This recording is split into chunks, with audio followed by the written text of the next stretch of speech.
Hello there. This is Jim the Keys bartender. Sorry I let the music play so long.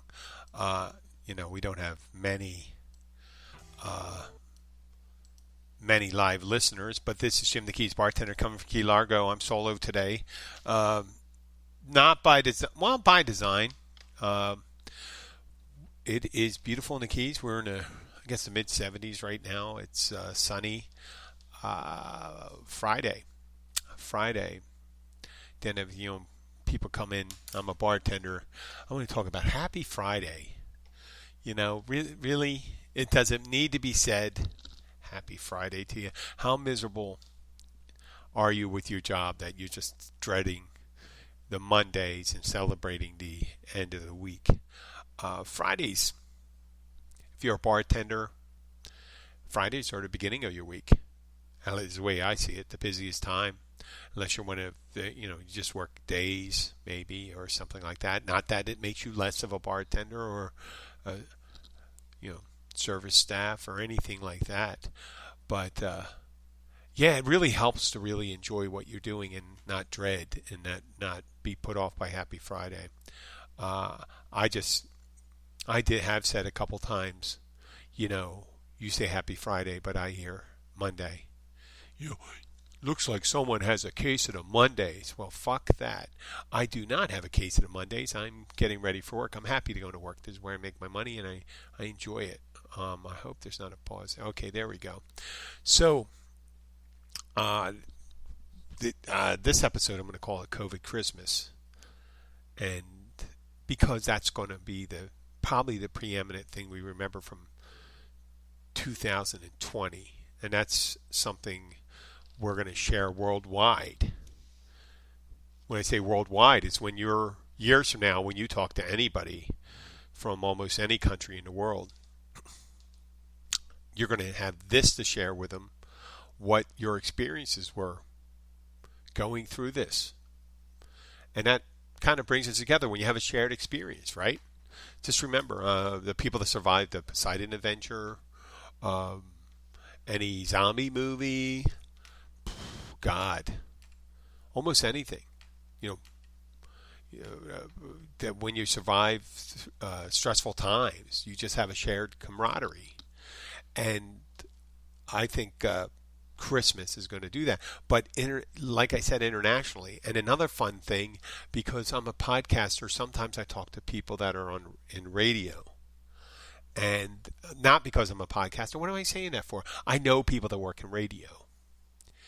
And I know one particular one, Mark Mills. He's a great guy. He did a morning show here in the Keys, and he does podcasts now. And Mark Mills is a very intelligent man. He's very well read and a very thoughtful person. But he did a radio show, and he used to comment on the news and things like that. And he had a radio shows in the afternoons. He would take on it was a traveling show. They would do live shows from local bars and restaurants. But some other people, there's in radio that aren't as familiar with podcasting, and they they're on terrestrial radio, and I think people are reticent to move to new technologies or new fields because it's kind of scary. And if you have a radio station, you invest a lot in a license, equipment, and things like that. And podcasting is so, what do you call it? It's so low cost. I mean, some people spend thousands and thousands of dollars. I think my whole setup here cost, let me see. Well, I use a laptop that I had anyway. I got it fixed a couple times. That was a couple hundred. I paid for the app, the podcasting service. But total hardware cost probably cost me over around $700 total. But the cost of paying for the services probably ran a couple thousand. So if I talk to someone in radio, they go, "Oh my God, you have a radio station and all this stuff, and it's cost hundreds of thousands of dollars and going into the millions, obviously, for more, let's say, where they have the affiliated ones where they go to affiliate markets and things like that, and towers and broadcast equipment and all this stuff, and paying on-air talent. I don't, obviously I make very little money, but then again, I'm not much of a talent. But what I do have is an international audience. Whenever I talk to somebody in radio, I've just recently made a list, and this is just listeners in the last 4 months. I've had listeners in obviously international. I'm going to count this country, the U.S., India, the Russian Federation, United Kingdom, Germany, Canada, Spain, Australia, Austria, Netherlands, Switzerland, Italy, Romania, Nicaragua, Ivory Coast, Martinique, South Africa, France, Iran, Thailand, Japan, Tibet, Turkey, Sweden, Finland, Norway, Holland. No Denmark yet. And what about Monaco? I would really like to get a listener in Vatican City. It's funny, though, my biggest international audiences aren't necessarily in Ireland. I missed Ireland. I apologize for that. And I guess if you're in the United Kingdom, that counts as Scotland and Wales and Northern Ireland, things like that. My biggest listenership is in India, which they have a huge English-speaking population. Because India has a ton of dialects in their country. So instead of just making people adopt, I think it's Hindi. Hindi's the biggest language in there. Instead of making like the people that speak Urdu or whatever, Hakim or different languages in India, they just use English.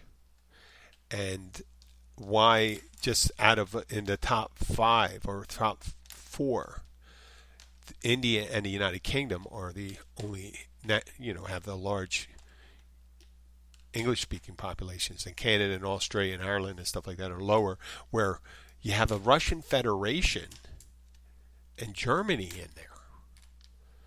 I realize that a lot of Germans speak English. That was I guess because English is a English-Germanic language, if you didn't know that. Because English comes from, you ever hear of Angles and the Saxons? Well, Saxony and all that stuff, that's in Germany. And our parent language of English is German.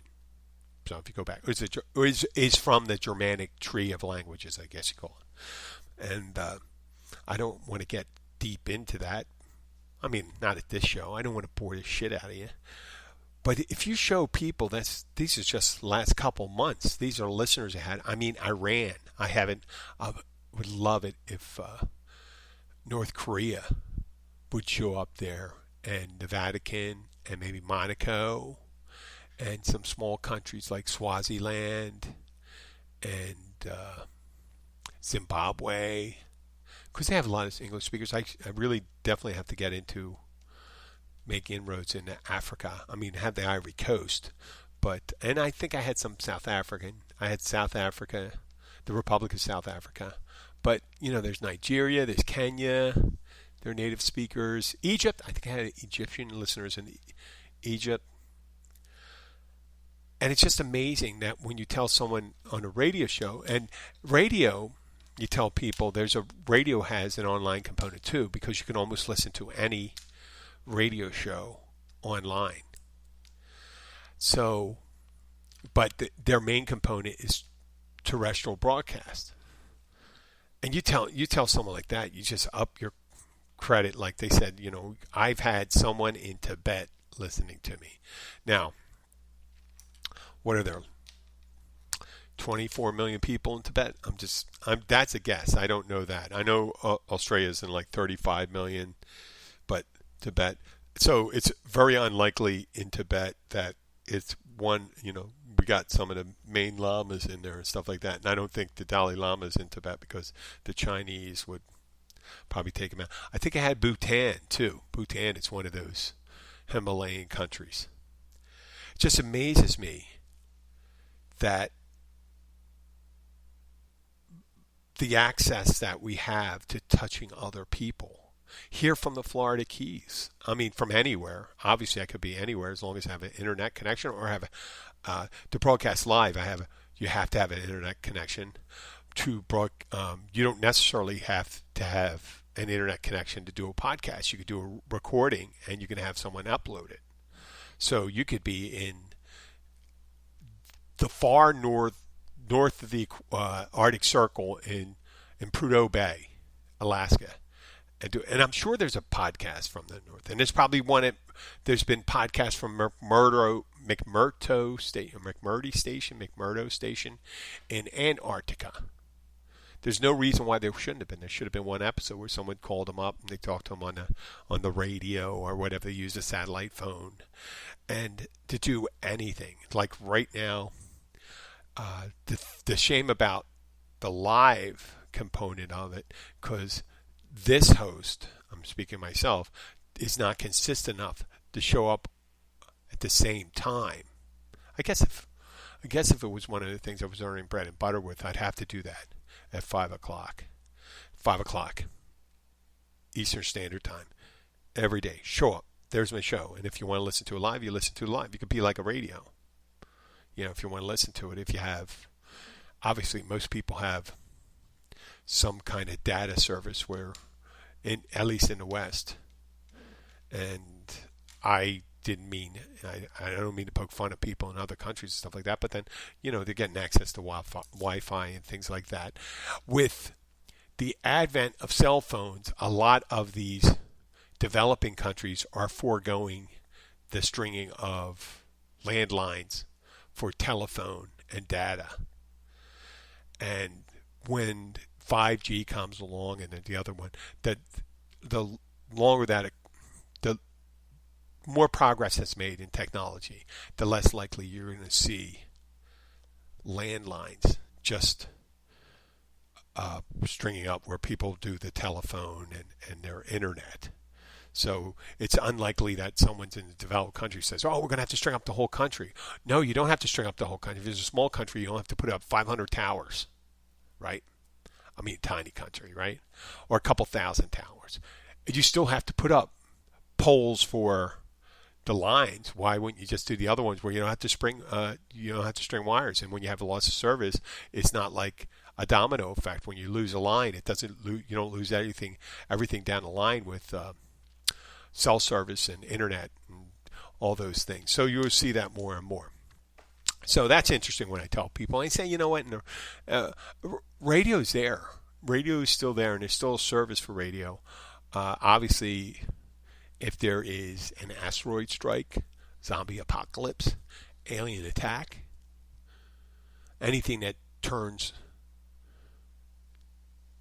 civilization on its end, obviously there will probably be even more and more radio. You see people, power it. Well, they have to get electricity, but since more and more people are using renewable and developing their own source energy, which is a good idea to have in the tropics, considering tropical storms, to have renewable energy access, because if you lose power, you have access to generate your own, be able to send signals to other people. But that's pretty much what I have to say about that. And I like to impress people that are in the radio. It's not really impressive to people that are on the internet and say, well, listen, I was on a Zoom call with this guy from Hong Kong, or I was on chat roulette, and I saw this guy jerking off in Brunei. So what? I don't care. You have an international thing. I have people all around the world. They have the influencers, and so the people that are on Instagram, TikTok, and all that stuff, they're not very impressed. But you talk to an older person and say, I have a listener in Romania. That was a dictatorship 30 years ago, and they're really impressed. They go, really? Wow, Romania. That's way off there. So it's my little thing to impress. And I have Poland, I think Poland came along because I had been to a wedding, and I told some people at the wedding I have a podcast and listened to it, and they didn't really understand some of the silly shit I was saying. I think the humor doesn't track the same way. Even though humor does, the Polish do have a very good sense of humor. But I wanted to move on to, I did my first, every day. I don't really talk about my routines here on the podcast. I don't know why. I'm not very secretive. I talk about almost everything else, right? I've talked about I'm trying to get a surgery and I had it rescheduled. Right now the doctor's office is not even talking to me right now. I don't know what's going through the head. They were supposed to call me yesterday, and I called them a couple times yesterday. I called them a couple times today. I called neighboring offices, maybe inside the practice, inside the doctor's practice, to try to contact someone and maybe have them contact me to get further information on when the potential I can get my operation done, because this doctor said I have to get this thing taken care of before it's time. You guys all heard that before. Okay, so that's one of my routines, getting up worrying about that. And I was really anxious about it. But it just seems when this pandemic came around, and it's exploding right now, and most of the listeners believe it's a real thing. And most of them can go through the numbers. If we're getting 200,000 infections a day and more than 3,000 people dying a day, not all of them are motorcycle. I'm sorry to disagree with you. Not all of them are motorcycle accidents set up as COVID-19 deaths. So I disagree with that. But I digressed on that point.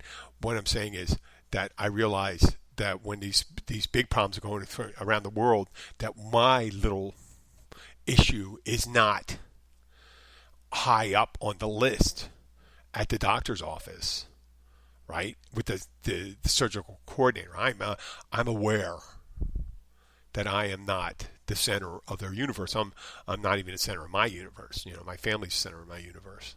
I just want to take it care of so I could be around longer for them to help out. But that's not part of my routine. So I get up, I do my things. I was going to do the podcasting. That was my plan, was doing the podcast today. Yes.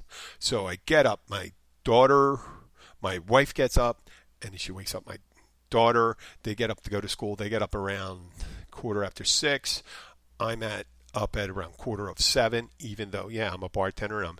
I work nights, but I'm a morning person. I think that happens to be because when you're fucking 57 years old, you got to get up and pee, once during the night.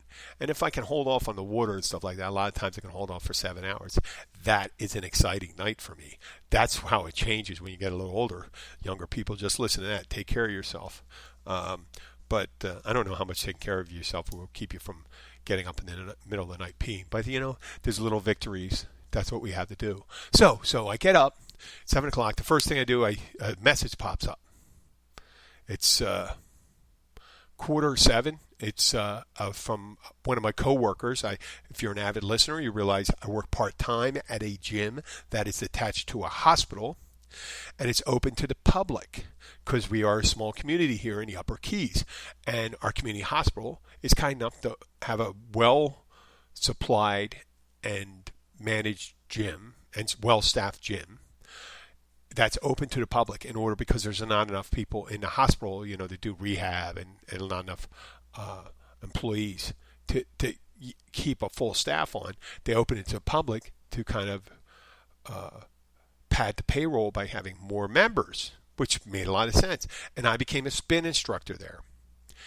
So, and we'll get on to talking about how people are moving on to Peloton and stuff like that. So I get a phone call. At the gym, they were doing these classes, and instead of having 20 people in it, they have about up to 8 people, and we keep them separate, and we wear masks.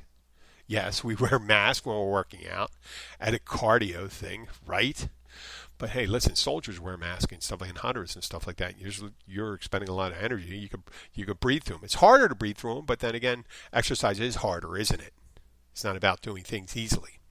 So I got this message that one of my coworkers was sick and may be sick for the next 2 weeks or more.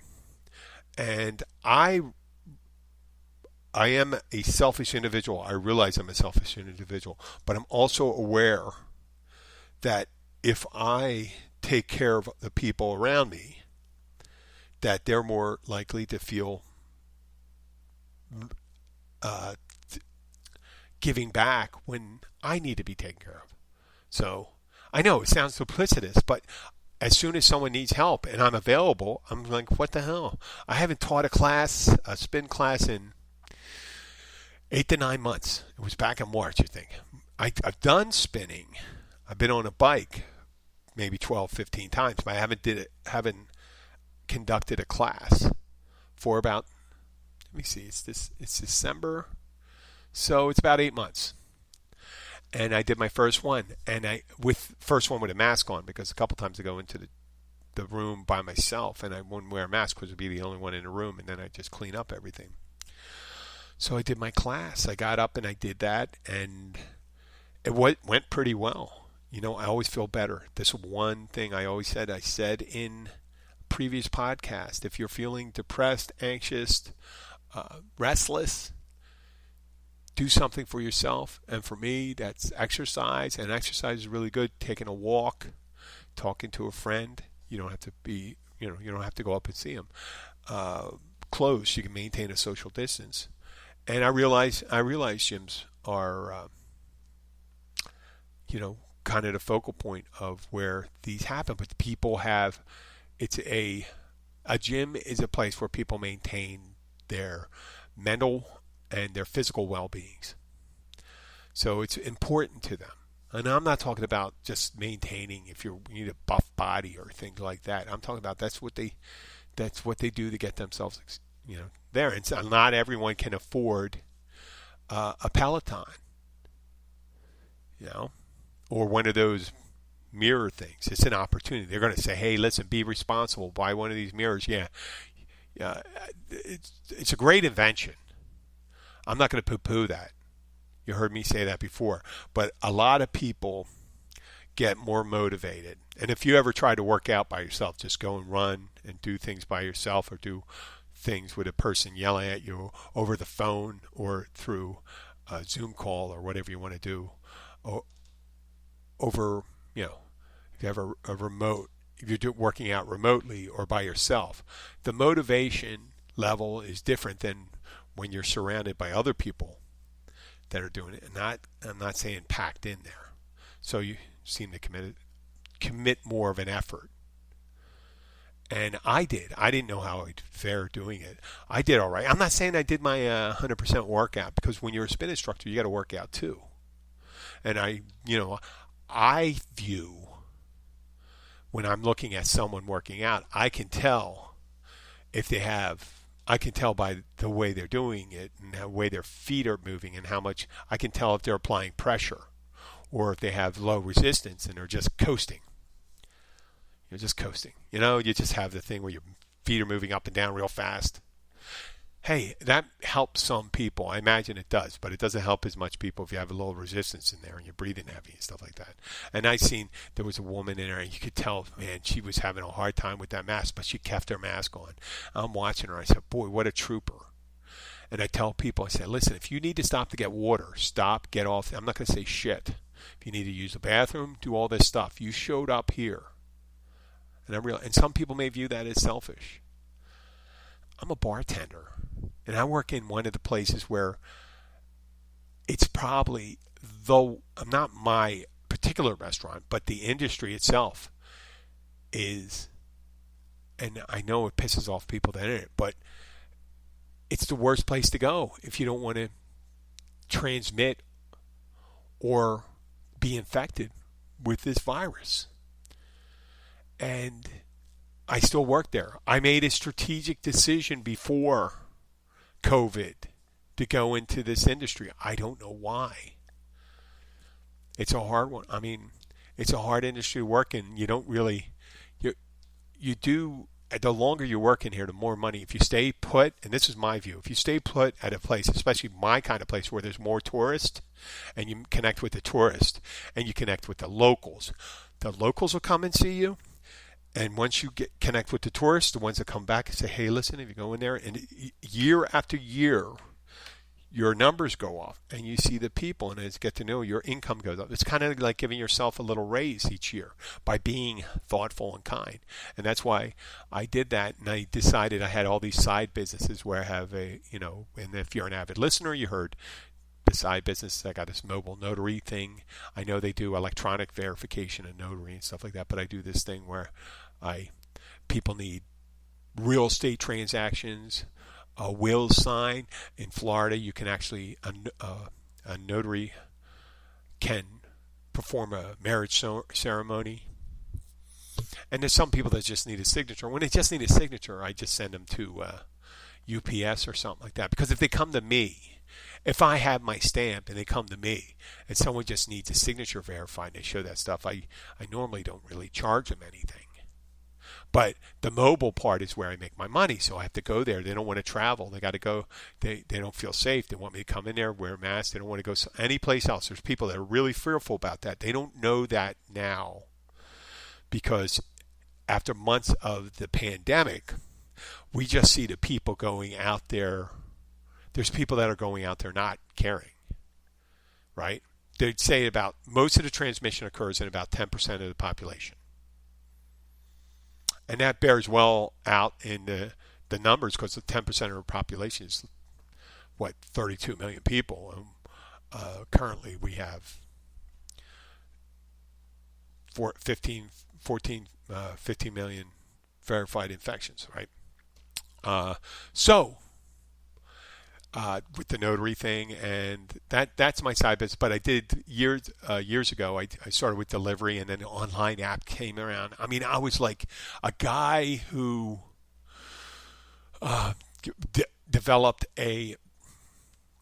let's say a small Zeppelin company, right, in 1900. Yeah, we just had balloons. And say, oh, this is going to be great because we can go over large bodies of water and we can put a propeller on it. We can go up to 50 miles an hour, 40 miles an hour, take them over there, and we go over the water and we can go internationally. It was great. You know, it's going to love it. And then all the fucking airplane gets invented. So that's like me with my delivery thing. I was trying to get delivery off because it was hard to get deliveries in the Keys. So that. I was on the end of when all these apps started coming out, when you started getting Instacart and things like that. I would go to the mainland to get things from Whole Foods for people with money or tourists who were coming into town and didn't want to have to, the first thing to do, they have to go shopping. If they were renting a house, they just want to have liquor and everything, food just put in their place. And some of these people thought, hey, this is great. These people that are renting properties, this guy will go and get it. But then I started getting competition, and I said, well, I'm not going to compete because then I have to drop my price because people with these apps, the people that have the app, takes a portion of the profits. And they're all in competition with each other, so they were doing it for half the price. I said, fuck that. And then I decided to do, hey, you know what? There's only a couple transportation companies down here. How hard is it to get a transportation company? I'll do airport trips. People need someone dependable to get to the airport, right? And I'll just book them, and the people that book, I go and drop them off, pick up. Get busy enough, I can pick up some people and then bring back some people. And I'll own the company, and I'll do the driving, and then eventually I can hire other people. Because there was only one service, which is gone now. It was called Keys something or other. I forgot. Oh, Christ. But they used to do a shuttle. Key Shuttle. That was it. Key Shuttle. And you go, and it was still, they do it for like $20 less or $30 less than I would charge. But there'd be like 6-7 people on there. So if you're getting picked up in like Marathon, you have to be, you're getting all these other 6 other pickups. So you got to get on there 3 hours early or 4 hours before your flight, 5 hours before your flight, because you're picking up other people. The same thing goes when you're coming back. They have to drop off other people. And if you're further south, if you're top of the Keys, it was a great deal. It was a great deal. If you're being picked up at Miami International Airport and you're heading back, top of the Keys, you get dropped at $90, back and forth. I mean, or it's just a one-way trip, I think. So I was charging like $125. But then people started getting, Uber was around, but there was nobody down here with Uber. There's not enough population. Right? There's not enough concentration of population to make Uber viable, or like Uber Eats or other things. They're not. It's hard to make them viable in the Keys. Because this is the reason I got into it. Because everything in the Keys, there's no circular delivery pattern. It's all straight down the line, meaning there's one road in the Keys. It's one road. US 1 goes 126 miles from the mainland all the way down to Key West. So when people are making deliveries down here, they go down. I mean, they can leave one side of the street down the other, but a lot of times people that go down to Key West, they come back empty. Now, when you do a delivery on the mainland, I'll just pick Miami. You start out in the circle, and you do your last one at the end of the circle right near where your depot is, where you pick up, you finish up. That's where you finish up. Here, most of the time, a lot of times, unless you're doing all the way up the top of the Keys, if you're delivering down to Key West and stuff like that, you're coming back 100 miles empty. And that is one of the most inefficient ways to do it. Except the only ones that really does it well is probably UPS and the U.S. mail, because they got to bring things back and forth, things sent, things back. But usually there's a lot more things coming down than are going back up because of the way people consume and the way we don't produce here. So we're not producing things and sending them out as much. So you got those things, and then that didn't really work out, the airport run, because you had, like there was more people getting involved in it. And then I had this one idea that a couple places in the United States had. I just heard about it because when I was doing the delivery thing, someone had asked, "Can I get a crib?" And I said, "Well, yeah, I can get a crib." And then I thought, wow, how about all these people that came into with infants and toddlers, and they needed pack and plays, car seats, and things like that. They were traveling on an airplane. And let's say they didn't want to have to bring everything down and pay for it and lug it around. Why don't I rent that to them? Well, that was working out with gangbusters. The first year I made, with very little advertising, maybe $3,000, and I made around. I made a little more the next year, but then it looked like, wow, I'm spreading around. I'm going to have to hire someone, and maybe I can make $30,000 a year with it, which is a nice side gig. And I realized if it had got up to 30,000, I wouldn't have been able to do that by myself, and I wouldn't want to do that. It's not enough to live down here, and you'd be hustling your ass off for that, and I have to maintain a huge inventory. So I brought in a partner, but then there was online, and once again, online app came around. Someone came around and said, "Hey, they'll supply the app and the equipment, and they deliver it." And these people were working for about 60% of what I was charging. And I said, I realized I did not want to compete to a drive to the bottom for the charge of what I would do. So I left that. And then the notary thing just came. I said, you know what? One day I decided it costs $125 to become a notary. And then I was able to marry someone. If you're reasonably extroverted, meeting different people. So I was able, the first year I performed 3 marriages and 5 marriages. And, you make anywhere from, I was charging a lot less than other people. I realized that. And I said, oh man, I better not be one of those. I don't want to be one of those hacks that charge that. I wanted to be, so I started bringing my price up. And then, if you do 5 weddings a year, it pays 5-fold over that. And then the notary stuff, if I really wanted to get involved with that and take some more time off, I just hook up with some law firms.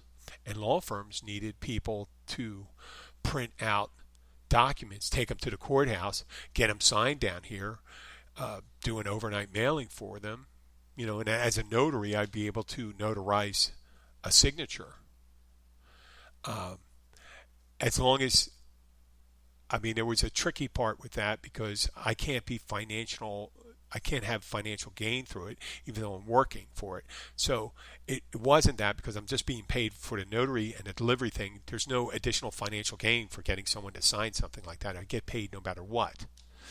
So that looked good. And this past year, that notary thing, it add another couple thousand to my revenue stream. If I really want to push it, I probably can push that to like 10, 15,000 a year, which would probably pay for my trip to Poland, which I think I'm going to try to push that a little later on. I'm going to beef up my website. So if you ever need to be married down here, I told people in previous, if you're an avid listener, you can come down here. If you're a listener and you want to get married, I will do it for free for you. But we're not going to, I'm not going to spend the whole day doing it. I'll show up and do the ceremony, stuff like that. I know I'm dragging it back and stuff like that. But if you're, we'll just, come and perform the ceremony for you and stuff like that, free of charge if you're a listener. I know. Don't go and say, hey, if you get married down there, just listen to that. I want to know that you're listening. You're going to have to tell me about some of the shows, so you're going to have to answer some questions. You'll have to know about Luke and Bill and Papa Joe and Steve, and maybe even go back to Connor. Remember Connor? Connor was one of the co-hosts originally. So today, one of the other things I do is a spin instructor, besides being a bartender. And those, see how I go off track like that? I got off track. So as a bartender, I am enthused about going into work. If you're not enthused about going to work, you're going to be one of those grump bartenders. And I've been a grump bartender before. Because, when you're not physically feeling well, people coming in and, sometimes they talk politics or they shit talk your team or the place, or Philadelphia, or the place you come from, or they're total assholes. Now, that's a rarity. I always said that. It's a rarity. But every so often you get someone that's a total asshole. And luckily, I don't have any regulars like that. And I think total assholes end up bouncing from place to place because they get bounced from place to place. It's just the nature of being an asshole. People won't put up with you. They'll stop serving you. They'll put up roadblocks. They'll just say, hey, listen, you're not doing anything for us. You're not doing anything for the ambiance of our establishment. So why don't you just get the fuck out? So, but most people, and I always said this about people, that most people that sit at the bar are sweethearts, good people. You could be the biggest, toughest asshole in the world, but you're not going to get served at the same place forever. Maybe you can if you're one of those small town bullies where they run the thing, but then eventually the whole town gets together and they decide you got to go, and they end up fucking killing you in the middle of the night after closing to get you drunk. And they say, well, we don't know what happened to Bob or Tom or Jim. Jim went out. He was drinking. He drank something, and he went outside, and all of a sudden he disappeared. Because you don't want to really do that in the Keys, because there's so many good places in this part of Florida that are great for hiding a body. I think I may have done an episode, and this is episode 349. I may have done an episode where I mentioned that. Yes, I have. I know it several times, because we have the Everglades, got plenty of crocodiles and alligators, depending on how much a mismatch of the salt water. Crocodiles are salt water, alligators are freshwater, but there's areas where they commingle, where there's a mix of salt. That's a great place to go. There's sharks, and a swamp. You just put them in a swamp, and at the bottom there, there's mangroves at the bottom of the street. There's mangroves 300 yards from where I am right now. And it is acre after acre of mostly submerged swampland. It's coastal mangroves. And it is every foot or two, there's a small tree. And it's a bitch. No one gets in there. There's probably bales of decaying cocaine and weed and money in there. If people want to really take a look, but you really have to look.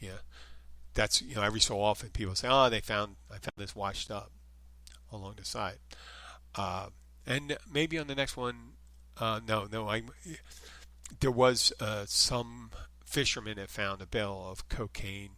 I think it was the last 10 years. It was probably the last 10 years, and he decided he wanted to set up his own distribution thing for the cocaine that he found, and he ended up uh, killing one of his distributors and the guy's girlfriend. So, it's not the best. I know people call me a pussy. You may call me a pussy, but if you find a bale of cocaine, you know, the best to turn it over to authorities if you're not going to use it for personal use. If you don't try to distribute it yourself. But marijuana, on the other hand, you may be wasting your time with marijuana because right now there is a bill in the U.S. House of Representatives to decriminalize or take it off the schedule as an illegal drug, which will change, it'll just change and then they're talking about expunging records and things like that, because obviously if you make it legal, you can't have someone in jail for trafficking marijuana if it's legal now, right? Unless they committed another crime during the trafficking. See, I could have been a lawyer too. See, that was my strategic thing. Being a lawyer now would have been a problem. But right now, I've done my 41 minutes, 42 minutes. I'd like to thank you for listening. I'm glad I picked bartending because I get to talk to you guys. And I know it's not currently a huge audience, but I do care about your well-being. And if I don't, and because it's the holidays, I know I mentioned it's COVID Christmas. And it's probably the biggest thing we're probably going to remember about this year, even though there's big ones too. The election of Joe Biden. You may disagree with that. I'm sorry. There is a site for you to commiserate with people, a social media site. But that it's a Parlay or Parler.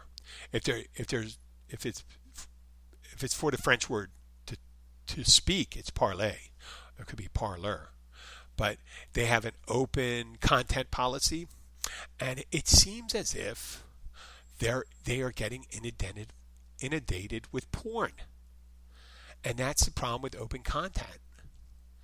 I mean, even Twitter and Facebook, and Facebook is better, but Twitter, even every so often, I'll see, in Facebook, you'll see a vagina or penis on Twitter.